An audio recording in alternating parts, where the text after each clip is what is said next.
diizinkan saya mewawancarai tentang kesehatan dan keselamatan kerja di elektronika mekanik. Mungkin sebelum kita memasuki ke wawancara Mas, izinkan saya memperkenalkan diri dulu.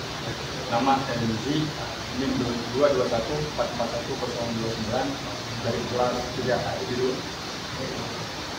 Mungkin langsung saja ke pertanyaan, boleh silakan. Apa sih langkah-langkah keselamatan kerja yang perlu diikuti saat mahasiswa praktek di lab elektronika mekanik?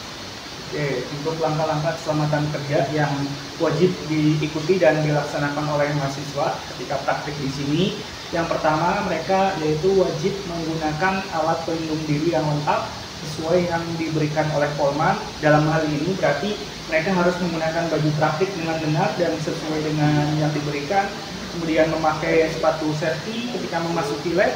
Jadi kalau mahasiswa itu di saat jam praktek atau minggu praktek tapi mereka tidak memakai alat pelindung diri yang disesuaikan atau yang dibutuhkan, mereka dilarang untuk mengikuti kegiatan praktek di sini. Itu yang pertama yang wajib mereka tepati, itu menggunakan alat pelindung diri yang lengkap. Kemudian ketika sudah masuki ke lab ini, itu yang pertama mereka harus mengikuti instruksi dan arahan dari kami para instruktur di sini untuk keselamatan. Biasanya sebelum praktik mereka diberi briefing, diarahkan apa saja yang harus dilakukan, apa saja yang nggak boleh dilakukan, dan prosedur keselamatan ketika mengoperasikan mesin dan lain-lain. Jadi mereka harus mengikuti semua arahan yang kami berikan.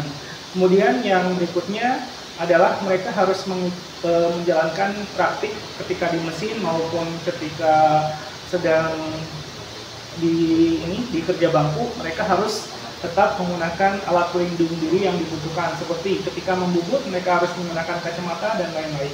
Nah, itu semuanya biasanya kita kasih tahu atau kita berikan informasinya, materinya ketika awal pertemuan di awal pekan. Kemudian kita juga selalu mengingatkan di saat praktik maupun ketika mahasiswa sedang di mesin, seperti itu. Ya, jadi mungkin langkah-langkahnya seperti itu ya, dari awal kita sudah kasih tahu dan selama praktik juga tetap kita beri arahan ke mahasiswa. Gitu. Oke. Mengapa sih pentingnya menggunakan APD seperti kacamata, sarung tangan, dan APD perlengkapan lainnya? Oke. Penggunaan alat pelindung diri yang tepat itu sangat dibutuhkan untuk menjamin keselamatan dari tiap-tiap mahasiswa ya. Kita tahu kita praktik di mesin ini tentu banyak resiko terjadinya kecelakaan. Dengan kita menggunakan alat pelindung diri yang tepat dan sesuai, itu akan mengurangi resiko terjadinya kecelakaan. Kalaupun paling buruknya terjadi kecelakaan, itu akan resiko terjadinya kecelakaan yang fatal akan lebih minim atau lebih berkurang dibandingkan kita bekerja dengan alat pelindung diri yang nggak lengkap gitu. Misalnya kita tidak menggunakan kacamata, kan resiko terkena drum atau pecahan dari besi-besi yang kita potong mengenai mata itu kan berbahaya. Nah, dengan kita menggunakan alat pelindung diri yang lengkap, maka resiko itu diminimalisir atau dikurangi sehingga kita lebih aman, nyaman ketika praktik dan lebih selamat untuk semuanya gitu. Untuk diri kita sendiri juga aman, untuk mesin juga aman, untuk benda kerja juga aman. Ya, itulah pentingnya kita menggunakan alat pelindung diri untuk menjamin keselamatan dari kita sendiri maupun rekan kita, teman kita maupun yang lingkungan sekitar. Gitu.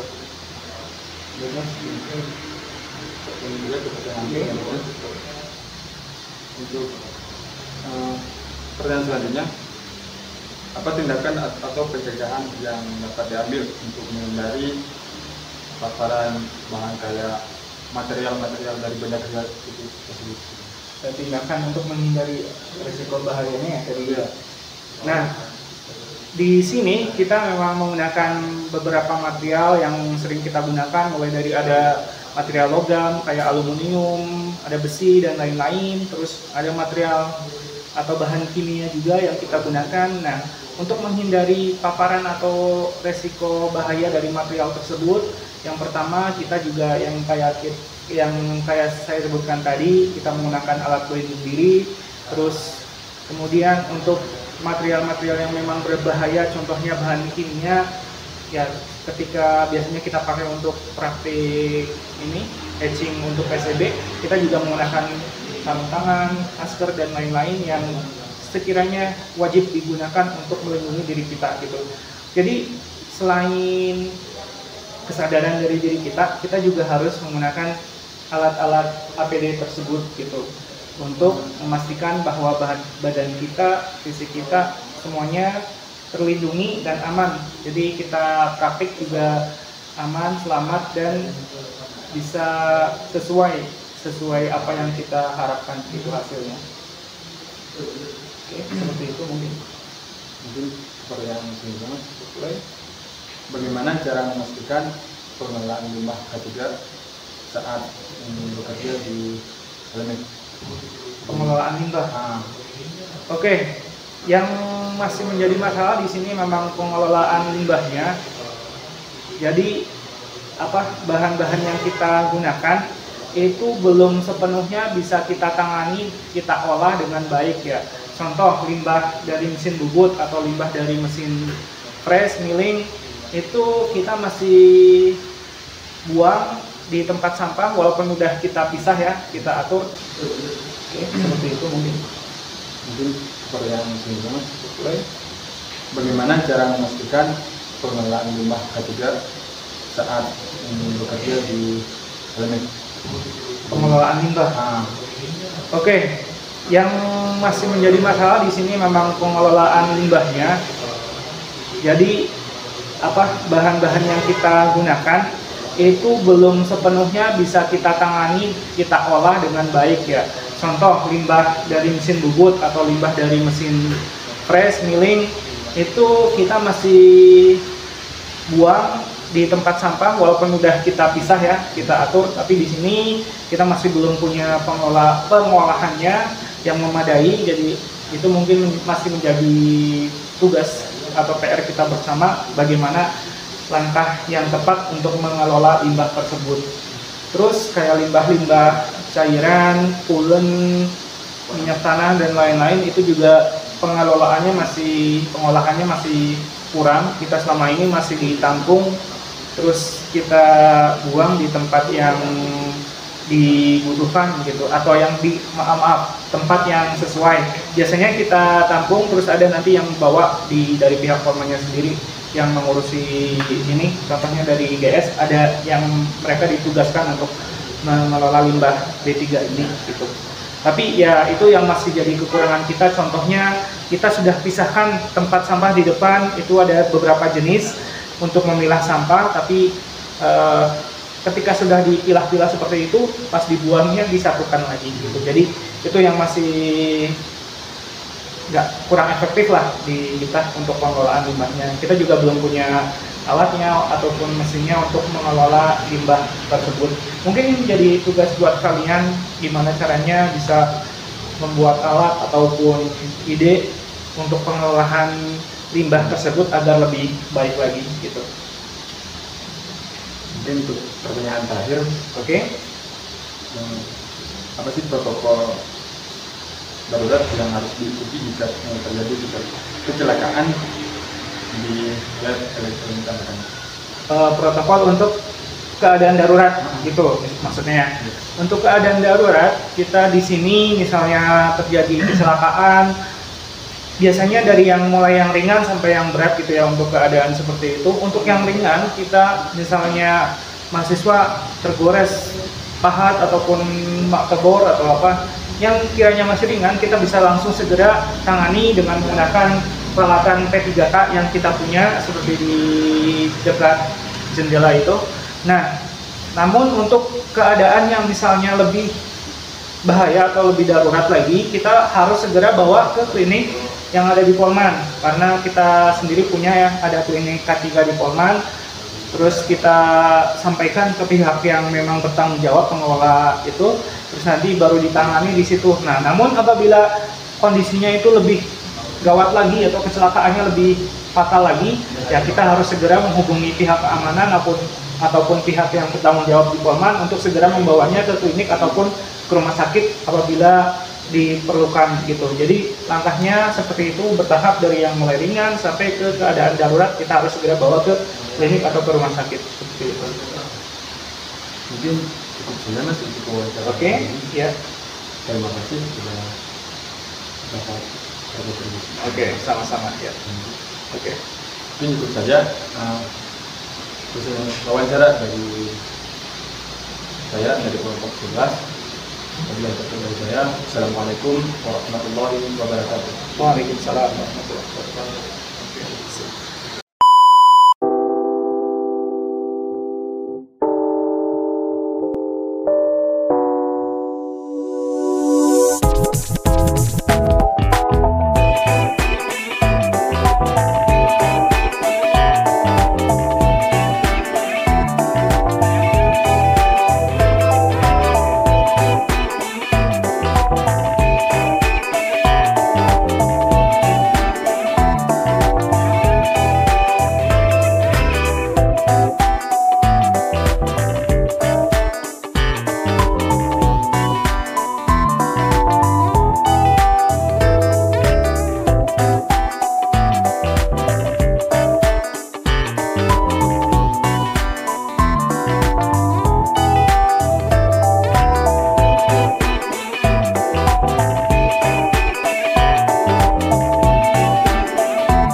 Ketika ada kedaruratan kita bilangnya. Yang pertama itu kita jangan panik. Ya harus kita respon kita harus cepat, tapi istilahnya jangan panik terus. Kami kan punya tim dari pengelola laboratorium, jadi tinggal lapor aja ke laboratorium. Di setiap ini juga masuk ke K3. Jadi setiap setelah selesai menggunakan laboratorium kita harus memastikan semua gas, semua air, dan kalau ini listrik ya, kalau listrik itu jadi alat yang kita gunakan sudah dimatikan.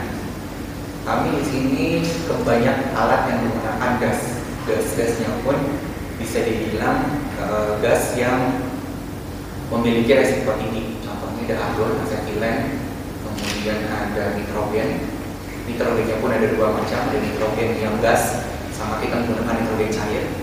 Dan kita harus tahu bagaimana cara handle-nya jika menggunakan nitrogen cair. Terus ada gas kalium, kemudian ada gas dengan udara tekan. Itu semua memiliki resiko yang sangat tinggi. Jadi kalau teman-teman ketika di laboratorium lupa gitu ya menutup, ya paling apes gasnya habis lah ya. Tapi kalau hal lain yang terjadi, misal gasnya kebuka, terus udaranya di situ, misal sirkulasinya kurang, ketika ada orang masuk terjadi keracunan, atau di situ ada instalasi listrik yang terbuka, itu bisa menyebabkan kebakaran. Yang setiap kita menggunakan, kadang ada analisis atau uji yang dilakukan overtime, jadi bisa dilakukan 24 jam, 24 jam, bahkan ada beberapa alat yang dia harus full nyala. Nah ini akan berkaitan dengan K3 dan keamanan, harus melaporkan ke petugas laboratorium atau ke PIC mutu. Kalau di sini bisa biasanya lapornya ke Prodes atau ada nomor layanan. Jadi setiap gedung di setiap lantai di sini sudah dilengkapi dengan alat-alat pemadam kebakaran. Ada yang di mana saja biasanya? Ada apa? Di ruangan ini. Oke, ada sprinkler. Jika terjadi kebakaran, ini akan otomatis nyala. Kemudian kita juga punya hidran di luar. Nah, ketika terjadi kebakaran, ini juga kita sudah punya jalur evakuasi. Jadi ada tanda-tanda kalau misalnya keluar ada jalur evakuasi warna hijau. Kemudian kita juga punya titik kumpul di bawah di depan gedung. Itu semua. Jadi ketika ada kedaruratan langsung ke sana. Terus ketika ada kedaruratan akan diinfokan melalui paging. Jadi ada di pengeras suara, misal ada kebakaran atau apa, nanti akan diarahkan bagaimana evakuasinya. Berkaitan dengan listrik. Jadi setiap alat atau setiap instrumen itu dia punya ciri khasnya masing-masing. Jadi dia memerlukan daya listrik yang sesuai. Jadi jangan sampai kita memberikan beban ke alat maupun si alatnya itu memberikan beban ke listrik yang sudah ada. Kan biasanya itu setiap ruangan itu didesainnya beda gitu ya. Jadi misalkan alatnya dia perlunya yang 1 pasal, 2 pasal, 3 pasal atau ampernya berapa gitu ya. Itu bisa di kami di laboratorium ada rekan yang biasa menghitung itu. Nah, jadi tadi itu kenapa kami memisahkan alat-alat instrumen yang berkaitan dengan panas itu karena penggunaan listriknya berbeda. Jadi itu disimpan di bawah agar tadi tidak membebani dari sistem listrik yang ada di sini. Karena kalau udah biasa terjadi kelebihan beban itu maksudnya drop ya. Itu masih sering terjadi di laboratorium. Jadi contohnya ada alat yang baru atau ada teman yang riset yang meminjam alat dari satu laboratorium dipindah ke laboratorium lain, terus asal main colokin tanpa nanya ke kami gitu ya, itu kapasitasnya berapa. Itu biasanya langsung satu laboratorium listriknya mati. Biasanya kalau di kampus ke APD ini pakai apa aja? Tergantung pekerjaannya mas. Kalau kita lagi ke mesin berat bisa baju praktik, pakai safety shoes. Kemudian kalau misalnya kita main safety glasses, terus kalau misalnya kita main mesin yang memotong-motong dengan kita operasi manual, kita juga pakai sarung tangan dan sebagainya. Oke. Sarung tangan yang digunakan ini apa? Yang sarung tangan yang biasa atau yang kan ada sarung tangan yang ada apa ya? Yang tahan kena Iya, serpihan api. Tergantung Iya. tergantung Khusus. pekerjaannya juga sih. oh ada. Kalau misalnya hanya membungkus atau milik kayak gitu kan, kalau menggunakan sarung tangan aja sarung tangan biasa, kecuali kalau dengan pengawasan atau yang berhubungan dengan panas-panas. Kalau masker Iya. Ada. berarti udah jago. Ini ada yang ditanyakan. Tapi setelah itu kita lihat tadi. Ya sekarang untuk sesi diskusi ya. Ada nih kalau mau ada pertanyaan langsung tanyakan. Ya. Baik, perkenalkan nama saya Muhammad Firdaus, spesies Irfan. Saya ingin bertanya, tadi kan ada yang di lab yang menggunakan sendal. Pertanyaan saya, kenapa saat di lab tersebut menggunakan sendal, sedangkan di tubuhnya masih terlihat gitu, masih terbuka. Kenapa tidak pakai sepatu ataupun yang lainnya? Oke. Pertanyaan yang bagus. Jadi begini, dalam hal ketika kita tadi merencanakan atau kita menyusun HDC, kita harus tahu dulu potensinya apa.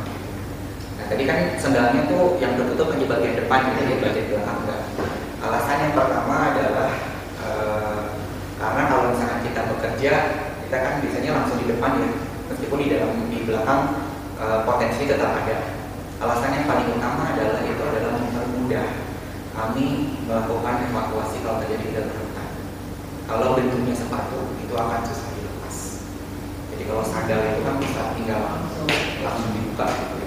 Sebetulnya kayak jas lab juga jas lab yang bagus untuk di laboratorium yang standar safety itu yang gampang kita buka. Jadi kalau misalnya pakai jas lab itu yang kancingnya agak longgar gitu, jadi dikasih jarak, jadi kayak nempel. Jadi kalau ada pendaratan itu bisa langsung ditarik. Standarnya seperti itu, tapi di Indonesia sepertinya masih jarang yang menggunakan standar itu. Jadi dari segi safety itu yang kami utamakan. Jadi istilahnya apa ya? Jadi kalau tadi kan potensi kan bisa banyak ya tadi, tapi dilihat dari sisi keselamatan yang paling tinggi itu mana yang lebih baik gitu yang kami pilih. Tadi yang kayak jasanya kenapa harus lengan panjang itu banyak hal yang kami ketika pengadaan juga kita berdiskusi gitu, jenisnya apa yang bisa kita gunakan atau mana yang nggak boleh, mana yang boleh. Kalau mungkin teman-teman yang di mesin dengan perbedaan mesin kan set khusus yang itu pun bukan set khusus yang biasa ya, yang di depannya ada besinya ya, itu pun itu potensi kejatuhan atau apa seperti itu. Dari pertanyaan Paling nambahin mengenai yang terkait di lab itu hanya yang kesendal itu hanya lab tertentu atau semua lab di sini atau tergantung yang dilakukan? Secara ini apa ya? Secara peraturan kami mewajibkan semua. Tadi kan laboratorium tadi udah sepakat ya. Nah, cuman kadang-kadang yang nakal adalah perisetnya sendiri gitu. Jadi ada beberapa laboratorium yang masih berpikiran oh ini kan saya tidak bekerja dengan zat yang berbahaya. Jadi nggak apa-apa saya pakai sepatu aja seperti biasa gitu. Contohnya di laboratorium komputer itu kan biasanya nggak pakai sandal gitu ya. Jadi kita di sini ada laboratorium instrumentasi cerdas. Nah, kita sudah menyediakan standarnya gitu. Kita menyediakan laboratorium tadi menyediakan jas laboratorium, tapi kadang-kadang ya karena udah kebiasaan di Indonesia gitu, karena misalnya saya kerjanya kan cuman kelas aja atau saya menggunakan software kayak itu laboratorium, jadi masih agak susah. Tapi kalau yang paling kami perhatikan teman-teman yang menggunakan bahan-bahan ini sama fisika itu yang wajib menggunakan sandal.